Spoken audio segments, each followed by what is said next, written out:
Halo Sumatera Utara, selamat sore pemirsa. Untuk memperbaharui informasi Anda seputar Sumatera Utara. Sumatera Utara hari ini hadir kembali menjumpai Anda edisi Sabtu 20 Agustus 2022. Kali ini bersama saya Karyawan Sebiring. Sejumlah informasi teraktual dari Sumatera Utara dihimpun tim redaksi kami. Dan inilah Sumatera Utara hari ini selengkapnya.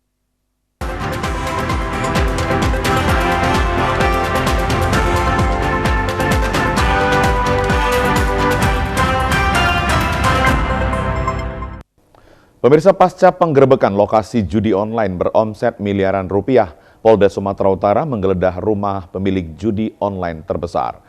Rumah mewah yang tidak berpenghuni dibongkar paksa petugas kemarin di Medan dan berhasil mengumpulkan sejumlah dokumen untuk dilakukan penyelidikan lebih lanjut.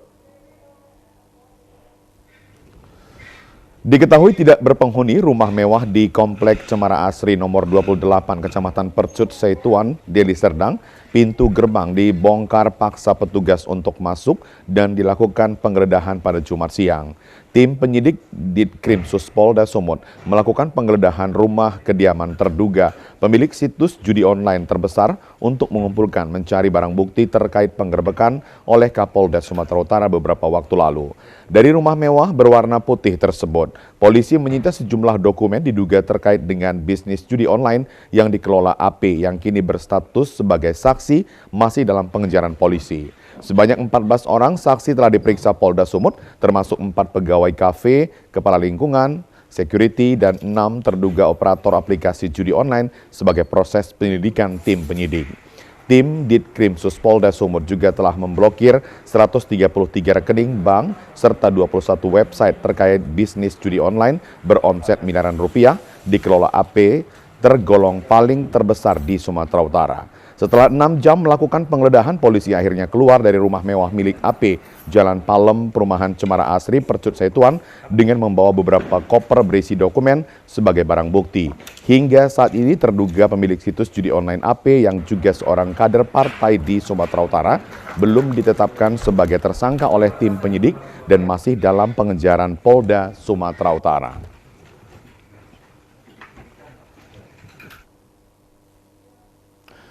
Pemirsa, hujan deras disertai angin puting beliung terjadi di Kecamatan Tigalingga, Kabupaten Dairi. Akibat angin puting beliung, pasar malam porak-poranda dan 10 rumah warga juga mengalami kerusakan. Beginilah video amatir yang dikirim warga saat terjadinya angin puting beliung di lokasi pasar malam di Kecamatan Tigalingga. Terlihat dalam video tersebut, pasar malam yang berada di Kecamatan Tigalingga, Kabupaten Dairi, porak-poranda diterjang angin puting beliung. Selain itu, angin puting beliung juga menerjang puluhan rumah milik warga. Data sementara dari Badan Penanggulangan Bencana Daerah BPBD Kabupaten Dairi, sebanyak 18 rumah di Desa Sipoltong, Kecamatan Siempat Nempu Hulu, dan 7 rumah di Desa Gunung Tua, Kecamatan Tanah Pinem rusak diterjang angin puting beliung. Tidak ada korban jiwa dalam peristiwa ini, namun untuk sementara kerugian diperkirakan mencapai ratusan juta rupiah. Badan Penanggulangan Bencana Daerah BPBD Kabupaten Dairi masih melakukan pendataan total kerusakan yang diakibatkan oleh angin puting beliung dan penanganan selanjutnya.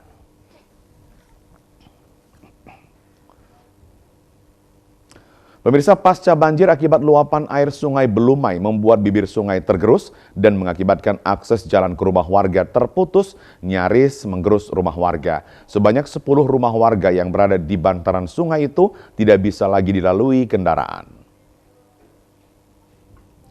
10 rumah warga di Dusun 9, Desa Dalu 10B, Kecamatan Tanjung Morawa yang bermukim di daerah aliran sungai Belumai nyaris terisolir akibat bantaran sungai tergerus setelah diguyur hujan deras dalam beberapa hari ini. Pemilik rumah Ibu Nangin Boru Bangun menyebutkan pengikisan bantaran sungai ini terjadi sejak hujan deras, air sungai Belumai meluap, serta banjir menggenangi rumahnya. Saat ini kondisi pengikisan bantaran sungai sudah meluas akibat hujan deras dalam beberapa hari ini. Ia bersama anaknya sudah melakukan penimbunan dengan menumpukkan tanah ke dalam karung agar longsor tidak melebar. Namun upaya itu hanya sementara dan tidak jelas segera ditangani pemerintah, maka rumahnya akan amblas ke sungai. Kepala Desa Dalu 10B mengatakan ada sekitar 10 kepala keluarga yang bermukim di pinggiran sungai. Sebelumnya rumah warga ini masih jauh dari bibir sungai dan warganya ini tidak membangun rumah di daerah aliran sungai, namun akibat luapan air sungai, tanaman seperti pohon pisang hanyut tergerus air dan nyaris menggerus rumah warga. Kades bermohon kepada pemerintah provinsi maupun pusat agar dapat membuat benteng panahan agar rumah warga dan akses jalan warga dapat kembali dilalui. Kita yang di sini ini sekarang ini posisinya terisolasi, terlebih-lebih setelah terjadi banjir kemarin itu mengakibatkan penggerusan atau tanah yang terkena imbas banjir itu semakin melebar. Bahkan kita lihat rumah di belakang kita ini hanya tinggal berjarak lebih kurang 1 meter sudah di pinggiran sungai, dan ini memang sangat-sangat membahayakan sekali. Oleh sebab itu pada kesempatan ini saya berharap kepada pemerintah, terutama untuk dinas-dinas terkait, terutama dalam hal ini adalah Balai Wilayah Sungai, supaya kami mohon supaya ini diperhatikan, karena tidak mungkin kami menyelesaikan masalah ini dengan anggaran desa. Jadi sekali lagi kami mohonlah kepada pemerintah supaya memperhatikan masyarakat kita.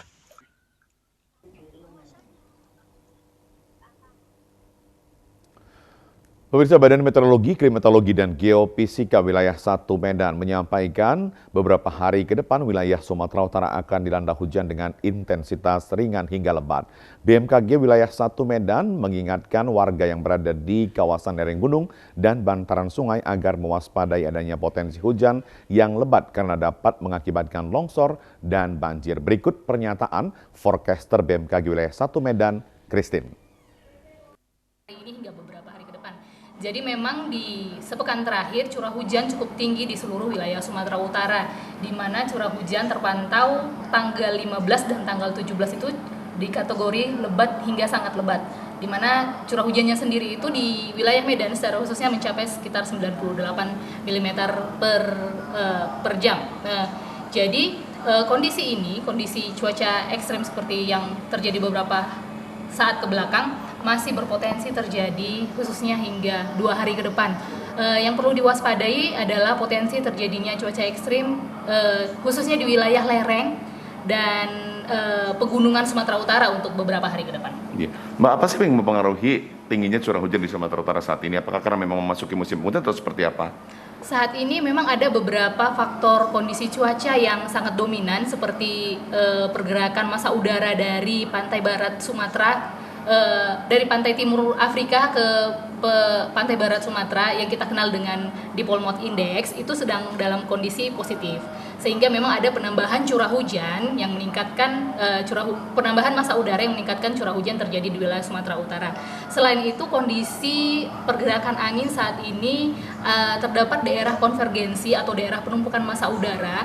Hal inilah yang menyebabkan banyak terdapat pertumbuhan awan-awan hujan atau lebih dikenal dengan awan cumulus nimbus, yang menyebabkan hujan dengan intensitas sedang hingga lebat dan berpotensi diiringi dengan petir dan angin kencang, seperti itu. Iya, Mbak, kalau kita bicara tentang angin, bagaimana kecepatan angin kita saat ini, Mbak? Untuk kecepatan angin berkisar antara 5 sampai 30 km per jam.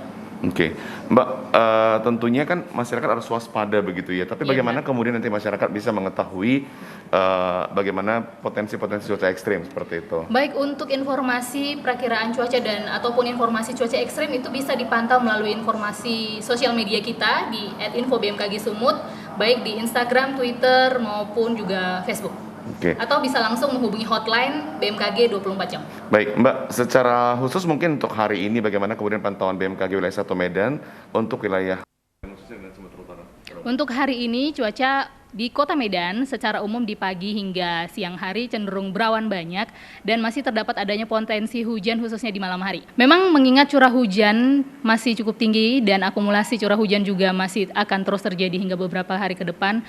Khususnya untuk wilayah masyarakat yang tinggal di sekitaran bantaran sungai itu lebih waspada lagi mengingat potensi curah hujan masih tinggi untuk beberapa hari ke depan.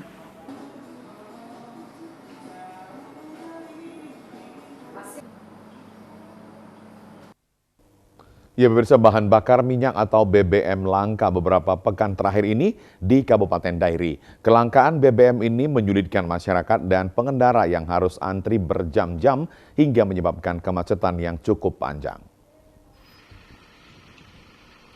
Antrian panjang di salah satu SPBU, tepatnya di Jalan Lintas Sidikalang Medan, kilometer 8,5 di Desa Sitinjo, Kecamatan Sitinjo, Kabupaten Dairi. Hal ini akibat kelangkaan BBM jenis solar dan Pertalite yang terjadi beberapa pekan terakhir. Pengendara harus mengantri hingga berjam-jam agar dapat mengisi BBM karena panjangnya antrian kendaraan bermotor. Kelangkaan BBM sangat menyulitkan aktivitas dan transportasi masyarakat. Pemilik SPBU Hendra Tambunan mengatakan kelangkaan terjadi akibat kuota minyak solar dan Pertalite ke SPBU miliknya dikurangi dan berlaku bagi seluruh daerah. Kebijakan dari BPH Migas untuk mengalihkan BBM solar ke Dexlite dan Pertalite ke Pertamax.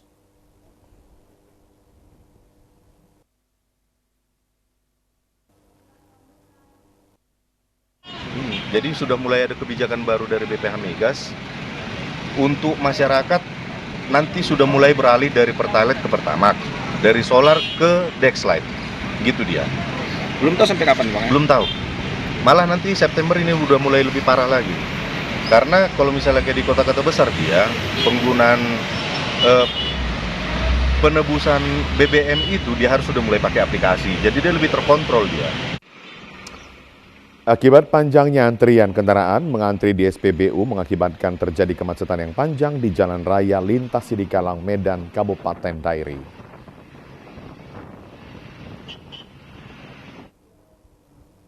Pemirsa, hujan deras malam tadi mengakibatkan beberapa fasilitas umum di kota Binjai terendam banjir. 2 sekolah terpaksa diliburkan karena air luapan banjir masuk ke dalam ruangan kelas. Beginilah suasana sekolah negeri 025973 dan 020583 Kecamatan Binjai Selatan, Kota Binjai. Jika musim hujan terjadi, para siswa terpaksa harus diliburkan karena air luapan banjir masuk ke dalam ruangan kelas sehingga para siswa dan guru tidak bisa melakukan kegiatan belajar mengajar. Luapan banjir ini terjadi karena drainase atau pembuangan air sudah tidak lagi berfungsi. Banjir ini sudah terjadi berulang kali, namun Dinas Pendidikan setempat belum juga menanggulangi masalah banjir dan memperbaiki fasilitas sekolah yang rusak. Para siswa dan guru terpaksa harus membuka sepatu saat memasuki halaman sekolah dan ruang kelas karena banjir yang dialami mencapai setengah meter. Robiatun, kepala sekolah, mengatakan banjir ini sudah langganan jika terjadi hujan deras di Kota Binjai karena disebabkan oleh drainase yang tidak berfungsi dan akibatnya sekolah terpaksa harus diliburkan. Para siswa dan guru berharap agar pemerintah Kota Binjai memperhatikan nasib sekolah mereka, sehingga jika terjadi hujan deras, kegiatan belajar tetap terlaksana dengan baik. Di depan itu drainasenya kurang lancar. Kemudian paret yang ada di situ juga tersumbat. Jadi air yang dari depan itu mengalir ke belakang sehingga tergenang, tidak ada lagi saluran air yang bisa untuk membuang air-air yang ada di sini. Harapan saya, tolong pemerintah setempat, terutama Dinas Pendidikan, perhatikan kondisi sekolah kami ini, karena kejadian ini sudah sering kali terjadi, sehingga anak-anak pun tidak bisa mengikuti pembelajaran dengan baik. Jadi untuk sementara sekolah kami liburkan.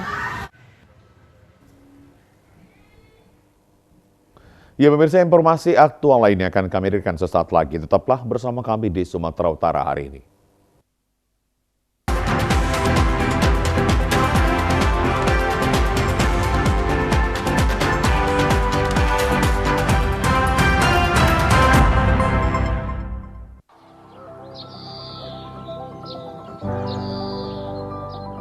Dalam rangka memfasilitasi penduduk yang kesulitan memohon pelayanan induk pada hari kerja, kami di Dukcapil Kota Medan buka lebih lama, dari hari Senin hingga hari Jumat, dari jam 8 pagi sampai jam 8 malam, dan di hari Sabtu dari jam 9 pagi sampai jam 1 siang.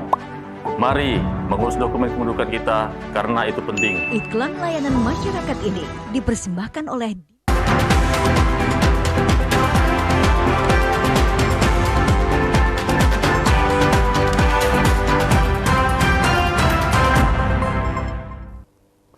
Pemirsa, pada HUT ke-77 kemerdekaan Indonesia, sebanyak 348 warga binaan di rumah tahanan kelas 2B Bali G mendapat pengurangan masa tahanan remisi dan 2 orang dinyatakan bebas. Sambutan Menteri Hukum dan HAM Yasona Lauli yang dibacakan oleh Bupati Toba mengapresiasi seluruh UPT di rutan kelas 2B Bali G. Rutan kelas 2B Bali G yang selama ini sudah berusaha melakukan pembinaan terhadap warga binaan sehingga memiliki dedikasi yang baik di kemudian hari setelah dinyatakan bebas nantinya. Kepala Rutan kelas 2B Henry Damanik menjelaskan pengurangan masa tahanan narapidana dan anak pidana sudah sesuai dengan peraturan dan undang-undang yang berlaku. Kasubsi Pelayanan Tahanan Lisben Manalu membacakan surat keputusan Menteri Hukum dan HAM terkait pengurangan masa tahanan atau remisi dari 348 orang penerima pengurangan antara 1 sampai 5 bulan. Syarat-syarat untuk mendapatkan remisi ada 2 hal. Yang pertama ada syarat administratif dan ada syarat substantif. Substantif itulah yang sangat perlu karena dia terkait masalah perilaku. Kalau dia sudah berperilaku bagus di dalam rutan ini, tentu dia bisa diusulkan mendapat remisi. Bupati Toba Poltak Sitorus mengatakan hal ini tidak lepas dari perjuangan dari UPT Rumah Tahanan sangat menentukan napi memiliki masa depan serta bertakwa kepada Tuhan sehingga ketika kembali di tengah keluarga menjadi yang lebih baik. Dalam kesempatan itu, penyerahan remisi kepada warga binaan di rutan kelas 2B Bali G diberikan oleh Bupati Toba secara simbolis dan dihadiri para pejabat Forkopimda Toba, yaitu Kapolres Toba, Kajari, Toba, Samosir, Ketua Pengadilan Toba, Perwakilan Kodim 0210 TU, serta para pejabat OPD Kabupaten Toba. Dapat remisi hari ini, ternyata kalau kita mau berbuat baik itu dapat kemurahan, dapat kebaikan. Inilah salah satu contoh karena mereka selama ada di rutan Bali G ini mereka mengikuti aturan dan mau berbuat baik dan mereka akhirnya mendapatkan kemurahan, mereka dapat remisi. Pemirsa, untuk memeriahkan HUT ke-77 kemerdekaan Indonesia, jajaran Polresta Deli Serdang menggelar berbagai perlombaan dengan tujuan untuk mempererat dan meningkatkan solidaritas personil Polresta Deli Serdang. Salah satu perlombaan yang sangat menarik dan mengundang derai tawa adalah pertandingan sepak bola memakai daster. Para pemain terdiri dari Kapolresta, Wakapolresta ditambah dengan pejabat utama melawan para Kapolsek jajaran Polresta Deli Serdang. Kedua kesebelasan saling berebut bola, memasukkan bola ke gawang lawan dengan menggiring bola mengenakan gaun longgar. Berbusana layaknya para ibu rumah tangga ketika bersantai di dalam rumah dan pertandingan ditonton dengan derai tawa. Kondisi lapangan bola yang dipenuhi genangan air menambah riuhnya suasana pertandingan karena untuk merebut dan menendang bola dengan menggunakan daster ditambah lagi genangan air yang membuat sulitnya menendang bola. Dengan berbagai upaya akhirnya kesebelasan Kapolresta berhasil menumbangkan tim Kapolsek jajaran dengan skor 9-3. Setelah pertandingan sepak bola daster yang penuh derai tawa, kemudian dilanjutkan perlombaan balap karung, makan kerupuk, tarik tambang, dan lainnya. Kapolresta Deli Serdang Kombes Pol Irsan Sidohaji mengatakan tujuan diselenggarakannya perlombaan selain untuk memeriahkan HUT RI ke-77 tahun 2022 juga bertujuan untuk meningkatkan solidaritas personil Polresta Deli Serdang, Polsek jajaran, serta aparatur sipil negara. Harapannya dengan digelar perlombaan ini, kekompakan yang sebelumnya sudah terjalan dengan baik dapat lebih ditingkatkan. Untuk pemenang lomba diberikan hadiah menarik, namun Kapolresta mengingatkan dengan momen perlombaan di HUT RI ke-77 tahun ini, seluruh personil dan jajaran agar dapat menjadikan Polri yang presisi.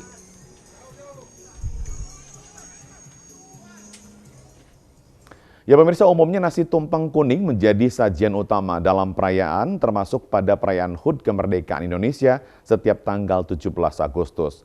Namun tidak jarang nasi tumpeng juga sering diperlombakan pada acara 17 Agustusan oleh kaum ibu-ibu.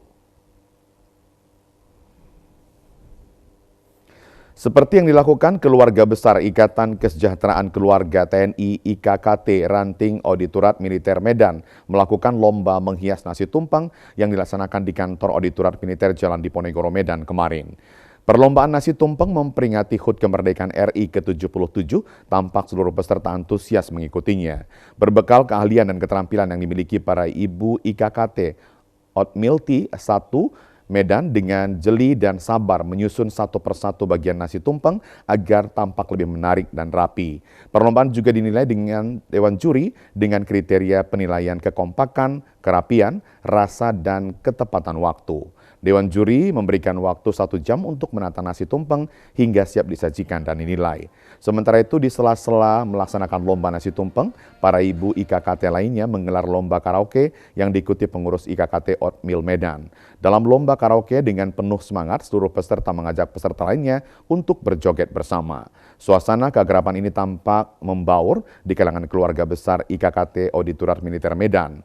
Ketua IKKT Otmilti 1 Medan, Lisa Azhar, mengatakan perlombaan menghias nasi tumpeng dan lomba karaoke secara sederhana ini bertujuan selain memperingati HUT kemerdekaan RI ke-77, juga untuk menjalin silaturahmi antara anggota dan pengurus, juga menumbuhkan rasa kebersamaan serta persatuan di antara keluarga besar IKKT Auditorat Militer Medan. Lisa Azhar juga menjelaskan lomba nasi tumpeng dan karaoke ini memupuk rasa kekompakan sekaligus melepas kangen antara ibu-ibu IKKT Auditorat Militer Medan yang sudah lama vakum tidak menggelar acara karena COVID-19. Diharapkan keluarga besar IKKT ke depan makin solid dan saling mendukung sesuai makna kemerdekaan RI ke-77, yakni pulih lebih cepat, bangkit lebih kuat. Hari ulang tahun Indonesia yang ke-77 dan mempererat tali silaturahmi di antara ibu-ibu anggota Otmilti dan ibu-ibu anggota Otmil 102 Medan. Kedepannya kita semakin kompak, Indonesia bisa pulih lebih cepat, bangkit lebih kuat. Pada kesempatan tersebut dihadiri Kaotmilti 1 Medan, Brigjen TNI Azhar, SHMKN, dan Kaotmil 102 Medan, Kolonel Budi Winarno, SHMH. Usai acara lomba diberikan hadiah bagi para pemenang dan hadiah lucky draw.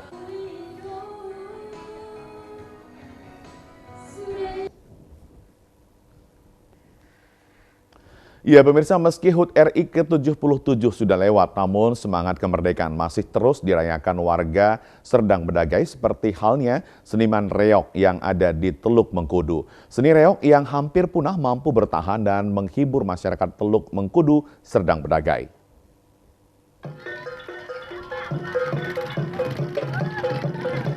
Desa Matapao, Kecamatan Teluk Mengkudu menyelenggarakan seni tradisional reog Ponorogo sebagai perayaan HUT ke-77 kemerdekaan Indonesia.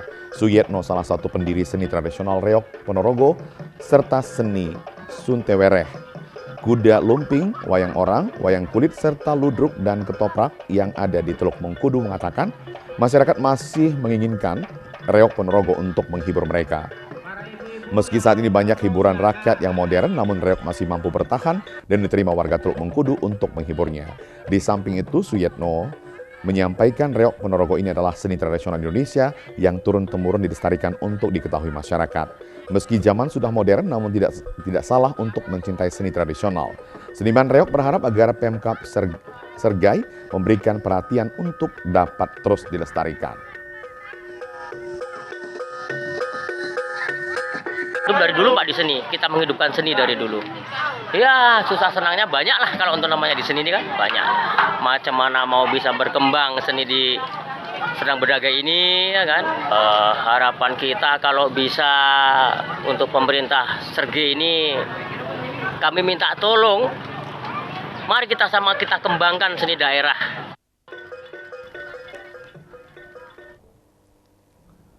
Pemirsa, informasi aktual lainnya akan kami hadirkan sesaat lagi. Tetaplah bersama kami di Sumatera Utara hari ini.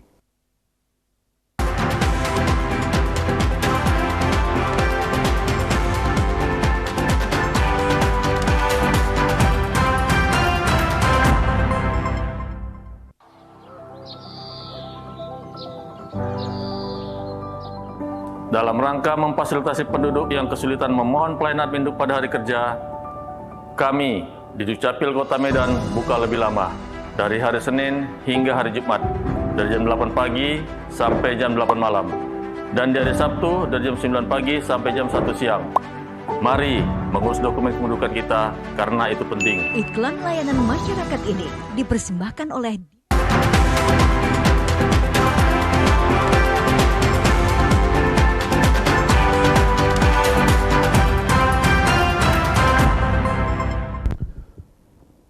Pemirsa, Koperasi Pemasaran Pengusaha Kreatif Gotong Royong Argado Bonani Pinasa, Provinsi Sumut telah hadir di tengah masyarakat. Keberadaan koperasi ini beranggotakan pengusaha UMKM dengan berbagai jenis usaha untuk mewujudkan masyarakat bermartabat. Kehadiran koperasi ini ditandai dengan dilakukannya deklarasi kemarin di Nivea Hotel Medan. Deklarasi ini dihadiri perwakilan Kepala Dinas Koperasi dan UMKM Sumut dan pengusaha UMKM serta tokoh masyarakat Sumut, Dr. Parlindungan Purba. Koperasi ini telah beranggotakan ratusan pengusaha UMKM nuansa ulos, butik, desainer, dan berbagai usaha UMKM lainnya. Menandai hadirnya koperasi ini dilakukan pembacaan nama pendiri, pengurus, dan pengawas Koperasi Pemasaran Pengusaha Kreatif Gotong Royong Argado Bonani Pinasa. Selain itu dilakukan pelantikan kepengurusan Koperasi PPKG Argado Bonani Pinasa. Adapun kepengurusan koperasi ini adalah pendiri Profesor Dr. Binari Manurung dan pengawas Dr. Anda Tarida Lumban Tobing. Sementara Ketua Dr. Anda Erika Rosdiana MSI dan Wakil Ketua Advokat Nelly Sihite SH. Sedangkan Sekretaris Dimpos Simamora dan Bendahara Lentina Sianipar. Sementara Kantor Sekretariat Koperasi Pemasaran Pengusaha Kreatif Gotong Royong Argado Bonani Pinasa di Jalan Menteng Raya nomor 6 Medan. Kepala Dinas Koperasi dan UMKM Sumut Suherman dan Dr. Parlindungan Purba menyatakan koperasi ini diharapkan mampu merangkul semua pengusaha UMKM dan selalu mengutamakan pelayanan prima. Parlindungan Purba menyatakan optimis koperasi ini akan berkembang dengan baik dan ia langsung mendaftar sebagai anggota. Dikatakan peluang produk UMKM terbuka lebar karena menurut KPK sebanyak 40% dari anggaran yang tersedia di instansi pemerintah harus menggunakan produk UMKM. Selain itu, koperasi ini harus ada tim IT agar seluruh produk yang dipasarkan atau dijual secara online sebagai cara efektif dalam menjual produk. Menurut Ketua Koperasi KPPKG Erika Rosdiana, koperasi ini telah beranggotakan pengusaha UMKM ratusan orang. Koperasi ini membantu pemasaran dan permodalan yang selama ini sulit aksesnya dan melalui koperasi perhatian pemerintah sangat tinggi. Koperasi ini, harapan kami ke depan, koperasi ini dapat betul-betul membantu kesejahteraan anggotanya dan juga masyarakat ke depan, terutama masyarakat Sumatera Utara dan juga masyarakat Bonani Pinasa, kampung halaman. Dan kami berharap kiranya UMKM yang dimanapun berada di Sumatera Utara, silakan bergabung dengan kami, karena dengan inilah, dengan bersatu, kita pasti bisa mensukseskan atau mensejahterakan masyarakat Sumatera Utara. Horas.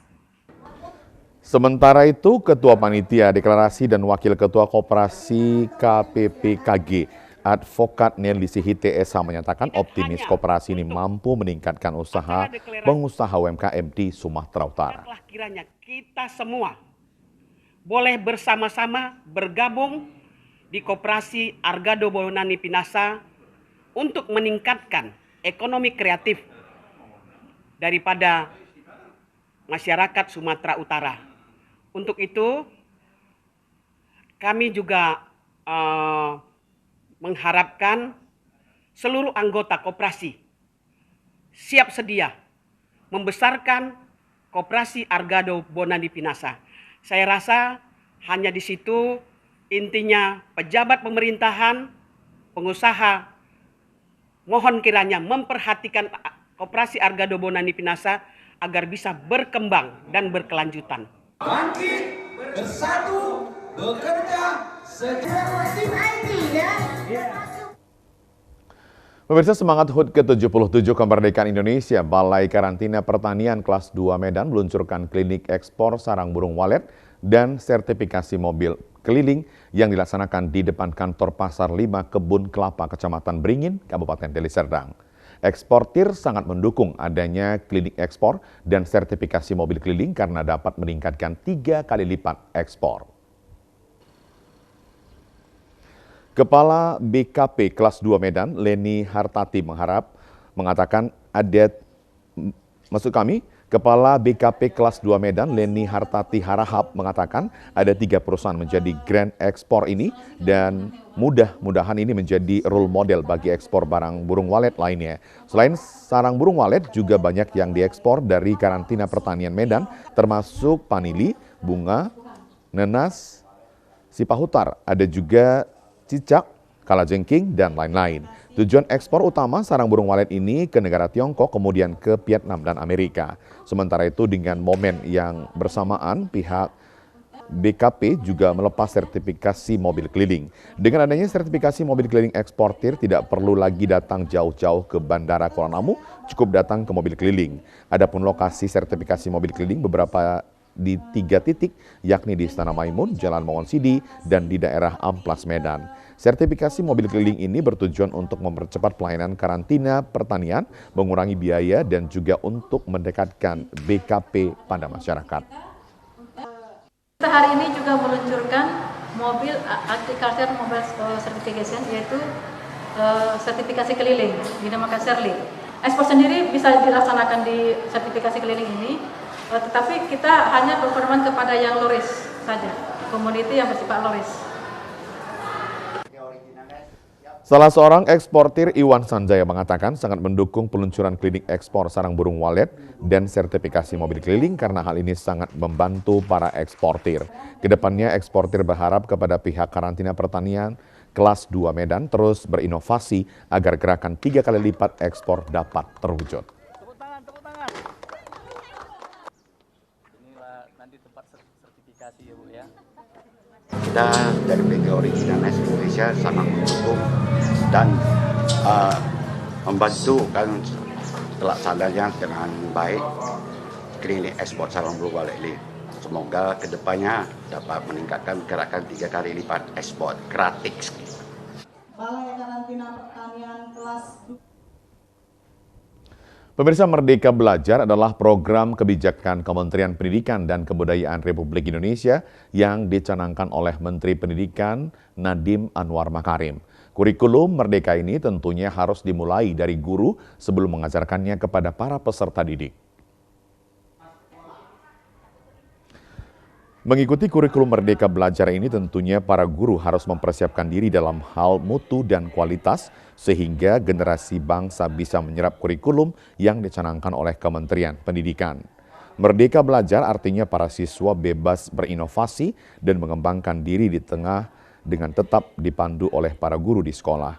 Jika pada kurikulum sebelumnya siswa hanya belajar di dalam kelas, namun pada kurikulum Merdeka siswa dapat belajar di luar kelas. Siswa akan lebih nyaman karena dapat berdiskusi dengan guru, suasana outing kelas, dan tidak hanya mendengarkan penjelasan guru, tetapi lebih membentuk karakter peserta didik yang berani, mandiri, cerdik dalam bergaul, beradab, sopan, berkompetisi, serta tidak hanya mengandalkan sistem peringkat. Menyikapi hal tersebut, komunitas guru mengajar menggelar pembelajaran bagi guru dengan harapan para guru nantinya mampu berinovasi dan meningkatkan kualitas mengajar sesuai tuntutan kurikulum Merdeka. Salah seorang guru, Andika Putra, mengatakan komunitas guru belajar ini sangat positif dan merupakan terobosan baru dalam hal dunia pendidikan yang semakin berkembang, yang menuntut guru harus bekerja maksimal. Untuk itu harus banyak belajar agar para siswa semakin tertarik mengikuti pelajaran. Kegiatan untuk mengembangkan diri dari kami kalau tenaga pendidik ini tentunya tentang bagaimana kita mengembangkan diri untuk kualitas pembelajaran. Saya berharap dengan kegiatan ini untuk terus berlanjut karena banyak hal baik di sini yang kami dapat terima. Antar guru bisa berkolaborasi, berbagi pengalaman, berbagi cerita, dan mendapatkan pemahaman bersama.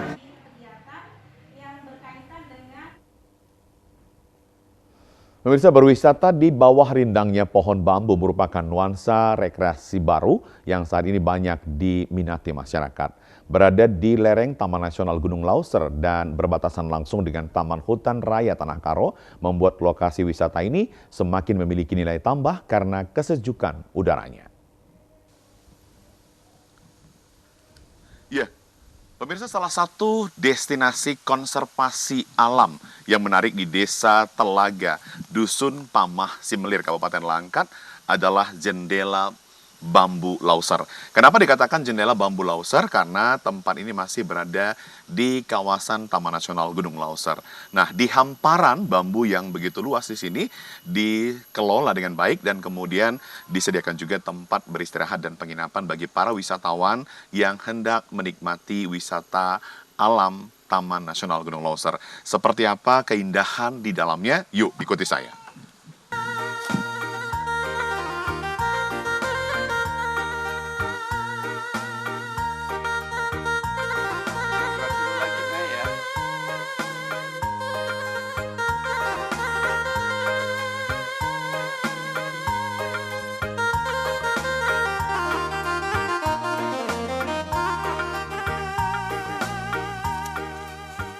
Objek wisata Jendela Bambu Lauser ini berada di Desa Telaga, Dusun Pamah Simelir, Kabupaten Langkat.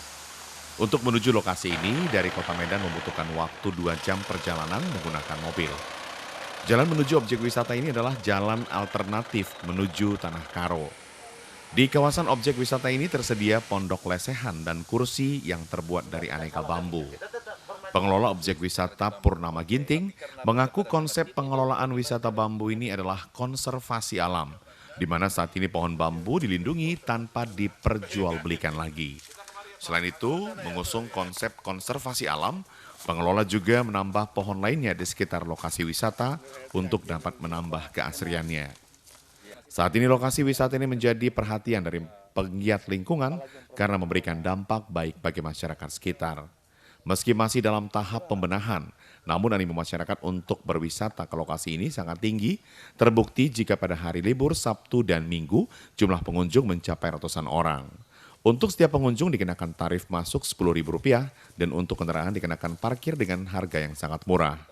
Purnama mengaku meski pengelolaannya masih dilakukan sendiri, namun ia yakin dalam waktu dekat dapat membangun penginapan yang terbuat dari rumah bambu dengan mendatangkan arsitek dari daerah Kalimantan. Konsep rumah dan pondok bambu yang akan dibangun di kawasan ini mampu menarik perhatian masyarakat lebih besar lagi untuk berwisata ke lokasi ini. Awalnya kami membuka atau berpikir untuk membuka lokasi ini atau yang kami sebut sekarang Jendela Bambu Lauser ini karena kami melihat komunitas bambu di Desa Telaga ini sudah sangat jauh berkurang. Kenapa jauh berkurang? Karena harga jual bambu semakin hari semakin tidak mencukupi kebutuhan masyarakat. Malah sebagian masyarakat sudah menganggap bambu ini sebagai hama. Jadi kami berpikir bagaimana bambu ini selamat dan masyarakat bisa sejahtera. Ya, salah satu yang kami pikirkan adalah jadikan kebun bambu ini menjadi salah satu destinasi wisata. Dan sejauh ini walaupun berjalan secara berlahan tapi sudah mulai menunjukkan keberhasilan. Jadi tujuan kita membuka wisata Jendela Bambu Lauser ini adalah sebagai wisata konservasi edukasi. Bagaimana kita bisa menyelamatkan lingkungan dan mengedukasi masyarakat untuk bisa menyelamatkan lingkungan. Dan sebab konsep atau tema yang kami bawa adalah sejahterakan masyarakatnya, baru selamat alam kita.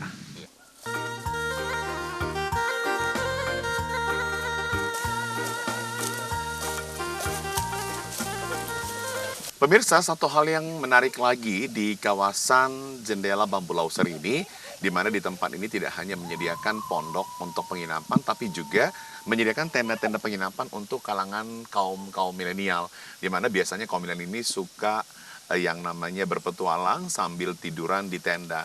Nah, tenda ini disewakan dengan harga yang cukup terjangkau.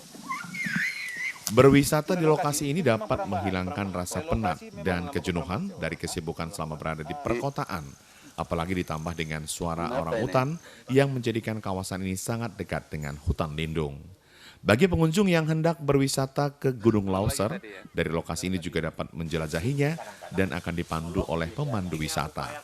Selain itu, dari kawasan ini juga bisa melanjutkan perjalanan menuju kota wisata di Kabupaten Karo dengan jarak tempuh 30 menit. Desa wisata yang saat ini dikembangkan di sejumlah tempat menambah referensi lokasi wisata bagi para wisatawan.